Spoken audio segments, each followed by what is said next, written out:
Friends, welcome to my channel. Guys स्वागत है आप लोगों का मेरे शहर में। Fabless chip company L&T semiconductor technology आने वाले 2 सालों के अंदर सेमीकंडक्टर चिप की मैन्युफैक्चरिंग शुरू कर सकती है। सो गाइस, जैसे कि आपको मैं बता रही हूँ कि मैं लर्सन एंड टर्बो के बारे में बात कर रही हूँ, जो कि 2 सालों में, आने वाले 2 सालों में सेमीकंडक्टर चिप की शुरुआत वो कर सकती है। कंपनी ने कई सेमीकंडक्टर प्रोडक्ट्स डिजाइन किए हैं एंड पीटीआई से बात करते हुए गाइस उन्होंने ये भी बताया है कि L&T सेमीकंडक्टर टेक्नोलॉजी की सीईओ जो सीईओ है उनके लिए गाइस आप ये कह लीजिए, जो इनके कंपनी के जो प्रोडक्ट डिजाइंस है एंड जो इनके सीईओ संदीप कुमार हैं, उन्होंने कहा है कि कंपनी अलग अलग सेमीकंडक्टर टेक्नोलॉजी के लिए $50 मिलियन से भी $1 बिलियन की रेंज में रिवेन्यू हासिल करने के बाद चिप मैन्युफैक्चरिंग का जो प्लांट है वो सेटअप कर सकती है। सो गाइस, ये चीज़ें हमें सुनने को मिले, जैसे कि आप यहाँ पढ़ सकते हो कि L&T receive order to build energy management system in Kerala and L&T group dividend first ever interim dividend. ये सब चीज़ें देखो L&T से रिलेटेड निकल कर आ रही हैं, ये ऑर्डर बुक देखने को मिल रही है। क्या क्या काम एक्चुअल में इनको मिले हुए ना, ये बहुत ज़्यादा इंपॉर्टेंट हमें इसमें देखने को मिल रहा है। सो गाइस, जैसे कि मैंने बताया, सेमीकंडक्टर के अंदर ये आने वाले 2 सालों में ये अपना प्लांट लगा सकती है, ठीक है। और $50 मिलियन से, मतलब कम से कम $50 मिलियन से $1 बिलियन तक की रेंज का रिवेन्यू ये लेकर चल रहे हैं हासिल करने का। गाइस, आगे ये भी कहा जा रहा है कि कंपनी लगभग 15 अलग अलग प्रोडक्ट्स को एक साथ ऑपरेट करने के लिए टीम बना सकती है।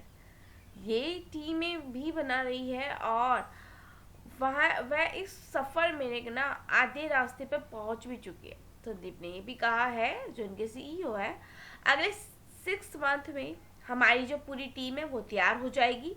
इस साल के एंड तक 15 प्रोडक्ट्स डिजाइनों को एक साथ संभालने के काबिल भी हो जाएंगे। फिलहाल गाइस देखिए, आधी टीम तैयार है, इसलिए लगभग 6 प्रोडक्ट डिजाइन पहले ही शुरू हो चुके हैं। ये डिजाइन अगले साल के अंत तक लॉन्च भी हो जाएंगे और प्रोडक्ट्स आज से 2 साल बाद शुरू होगा।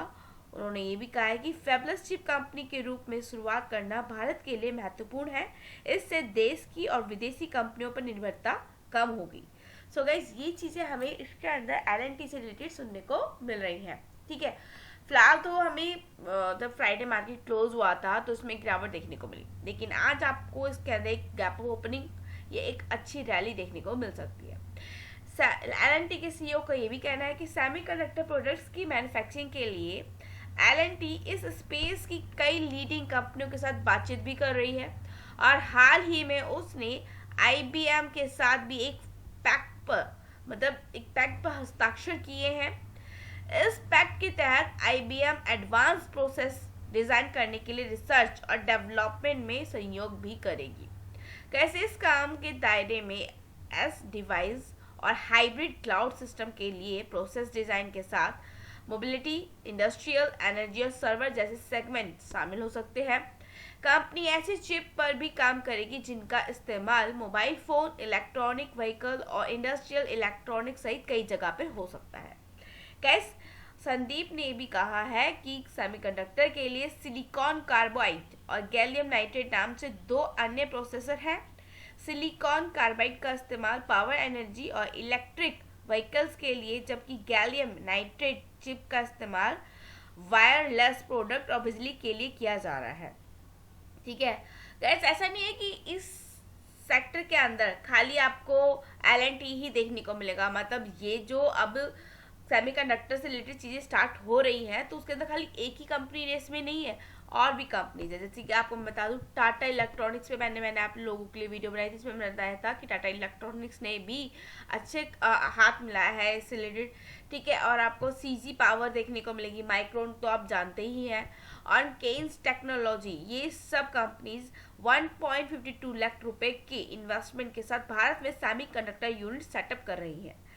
टाटा इलेक्ट्रॉनिक्स एकमात्र ऐसी कंपनी है जो देश के पहले बड़े वेफर फैब्रिकेशन प्लांट सहित 2 यूनिट सेटअप कर रही है, ठीक है। इसके अलावा सेमीकंडक्टर, मतलब टाटा जो टावर सेमीकंडक्टर है वो 83,000 करोड़ रुपए की इन्वेस्टमेंट के साथ एक दूसरी चिप मैन्युफैक्चरिंग यूनिट के सेटअप करने के लिए भी अडानी ग्रुप के साथ हाथ मिलाकर काम कर रहा है।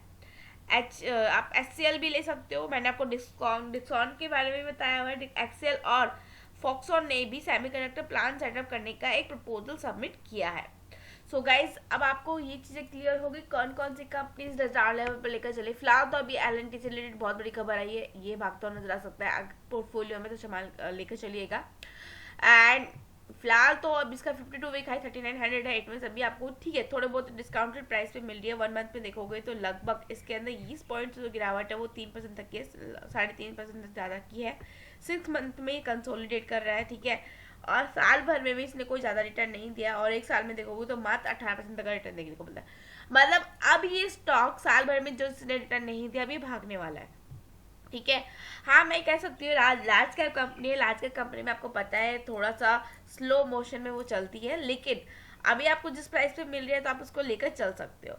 एंड गाइस, CG पावर आप डाले पे लेकर चलिएगा, ठीक है। और इसमें भी काफ़ी गिरावट हो रखी है, और पिछले 6 मंथ में देखोगे तो 47% तक ये चढ़ा है, और पिछले एक महीने में ये 9% तक, ठीक है। तो आप इसको डाले पे लेकर चल सकते हो। केन्स टेक्नोलॉजी तो बहुत ही अच्छी कंपनी है, मैं आपको ये कहूँगी।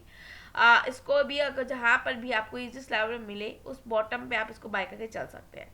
सो गाइस, आज की वीडियो में इतना ही। चैनल पर नए हैं तो लाइक इस पर करना मत भूलिएगा, और कुछ भी डाउट हो या कुछ भी आपको किसी स्टॉक्स पे वीडियो चाहिए हो तो आप मुझे कमेंट करके बता सकते हो। Goodbye guys, thank you, मिलेंगे नेक्स्ट वीडियो में।